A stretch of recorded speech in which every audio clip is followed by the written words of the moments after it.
नमस्कार दोस्तों, मेरा नाम दुर्गेश्वर कैवर्त है। आज हम पढ़ने वाले हैं बेजा कब्जा पंजी के बारे में। इसका प्रावधान है नियमावली के अध्याय 10 के नियम 28 में है। नियम 28 में बेजा कब्जा पंजी, जिसे हम P23 भी कहते हैं, याद रखिए P23 भी कहते हैं, इसका प्रारूप दिया गया है आपके नियम 28 में।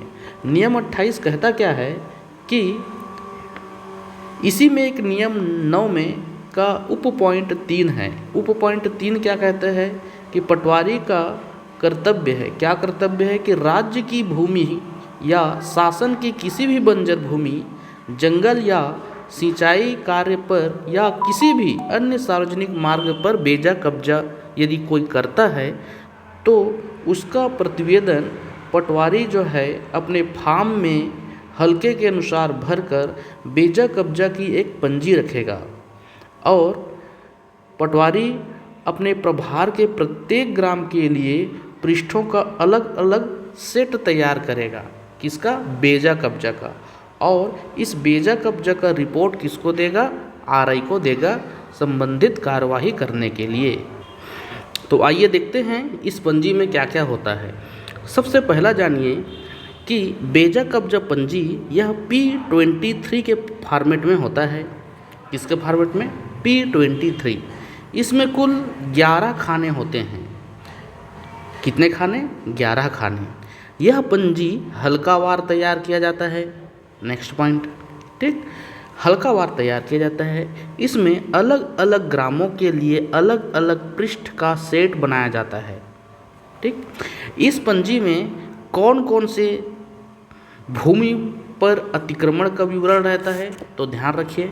यहाँ पर खाना नंबर 5 में जैसे लिखा है कि इस पंजी में गैर खाते की भूमि, नजुल भूमि, शासन की भूमि, सेवा भूमि, आबादी भूमि या ऐसी भूमि जो निस्तार पत्रक या वाजिबुल अर्ज में रखी गई है, यदि उस पर किसी भी प्रकार का कब्जा करता है कोई व्यक्ति तो उसका विवरण इसमें दर्ज रहता है।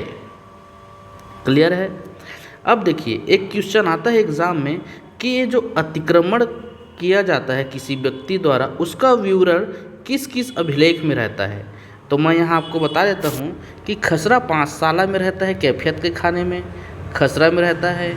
और कहाँ रहता है? अतिक्रमण पंजी में रहता है। P23 में जो पढ़ रहे हैं अतिक्रमण पंजी में रहता है। और कहाँ पर रहता है? B1 में भी आबादी क्षेत्र के नीचे अतिक्रमण क्षेत्र का विवरण रहता है। इस प्रकार 3 अभिलेख में अतिक्रामकों का विवरण दर्ज रहता है। ठीक, अब देखिए इस हम पॉइंट को पढ़ते जाते हैं। ठीक, क्या क्या है देखिए। तो यहाँ ग्राम का नाम रहेगा, पटवारी हल्का क्रमांक, तहसील और जिला। सबसे पहला खाना है क्रमांक और बेजा कब्जा का पता लगाने की तारीख। जिस दिन पटवारी को पता चलता है कि इस भूमि पर बेजा कब्जा हुआ है, उस दिन का क्रमांक और पता लगाने की तारीख खाना नंबर 1 में रहेगा। खाना नंबर 2 में रहेगा अन्य क्रांति, मतलब बेजा कब्जा करने वाले का नाम रहेगा, उसके पिता का नाम, निवास स्थान खाना नंबर 2 में दर्ज रहेगा। खाना नंबर 3 में उस भूमि के ब्यौरे जिस पर कब्जा किया गया रहता है, वो खाना नंबर 3 में खसरा क्रमांक रहेगा और 4 में उसका क्षेत्रफल। ठीक, मान लीजिए ये है आपका बहुत बड़ा क्षेत्रफल, इसके कुछ हिस्से में एक खसरा क्रमांक मान लीजिए 3 है। ठीक है, तो खसरा क्रमांक यहाँ लिखेंगे 3 में और 4 में उसका क्षेत्रफल। 5 में रहता है कि वह भूमि जिस पर कब्जा किया है वह किस प्रकार का है, नजुल भूमि है, गैर खाते की है, शासन की है, आबादी है, सेवा भूमि है या ऐसी भूमि है जो निस्तार पत्रक या वाजिबुल अर्ज में रखी गई है, उसका विवरण है खाना 5 में। खाना 6 में बेजा कब्जा का क्षेत्रफल, मतलब कितने एरिया पर वह कब्जा किया। पूरे एरिया पर तो करेगा नहीं, कर भी सकता है, तो वह कौन सा क्षेत्रफल है जिस पर वह बेजा कब्जा किया है, उसका विवरण रहेगा। खाना 7 में बेजा कब्जे की किस्म और क्रमांक जो बेजा कब्जे के नक्शे में दिया गया हो। मतलब क्या है कि वह बेजा कब्जा जो करता है, ठीक है, उसका किस्म क्या है और नक्शा में दिया गया क्रमांक क्या है।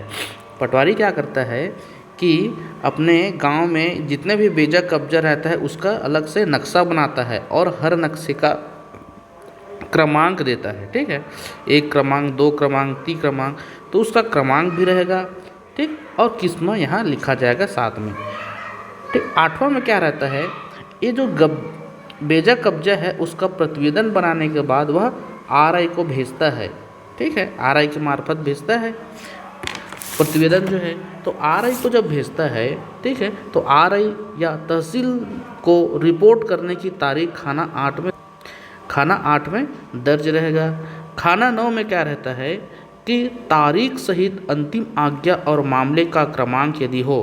अब तहसीलदार को रिपोर्ट भेज दिया 8 में, तो तहसीलदार उस पर कुछ कार्यवाही तो करेगा।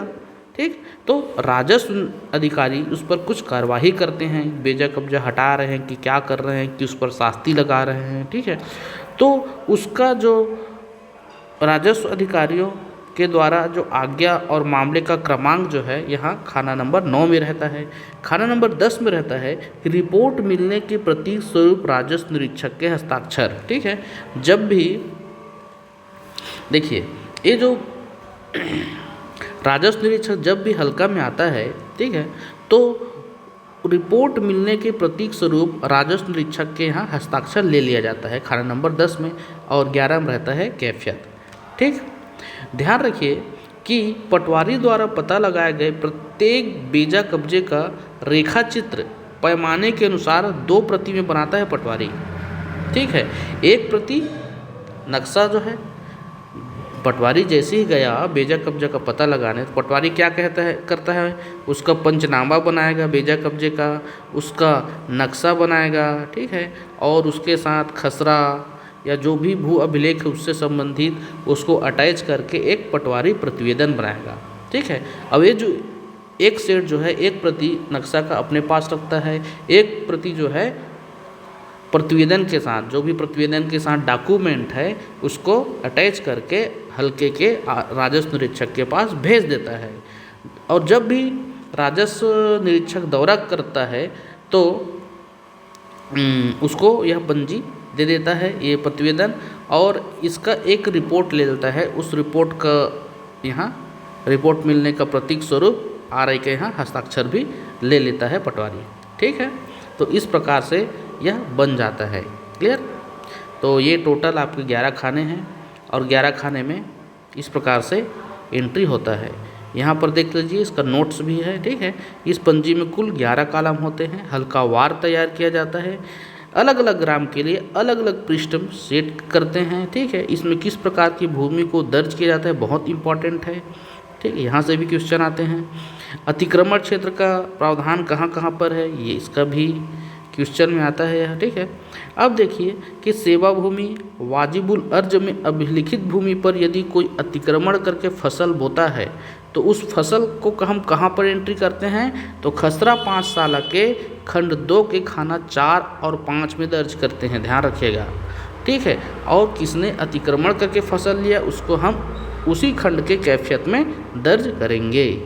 ठीक, खाना नंबर 7 देखिए बेजा कब्जा करने की किस्म और बेजा कब्जा के नक्शे में दिए गए क्रमांक का विवरण रहता है। खाना नंबर 9 आपको बताया राजस्व अधिकारियों द्वारा दिए गए अंतिम आदेश के संबंध में जानकारी खाना नंबर 9 में रहता है। ठीक, बेजा कब्जा में होता क्या है, पटवारी मौके पर जांच स्थल पर जाता है, पंचनामा तैयार करता है, नक्शा हो गया, खसरा हो गया, बेजा कब्जा का नकल के साथ प्रतिवेदन तैयार करके आरआई को दे देता है। अब खाना 10 में क्या रहता है, आरआई द्वारा प्रतिवेदन प्राप्त करने की प्रतीक स्वरूप हस्ताक्षर लेता है। इस प्रकार टोटल जो है 11 खाने हैं, यहाँ से क्वेश्चन आ सकते हैं। आई होप बेजा कब्जा पंजी जिसे P23 कहते हैं समझ में आया होगा। Thanks for listening. Thank you very much. धन्यवाद।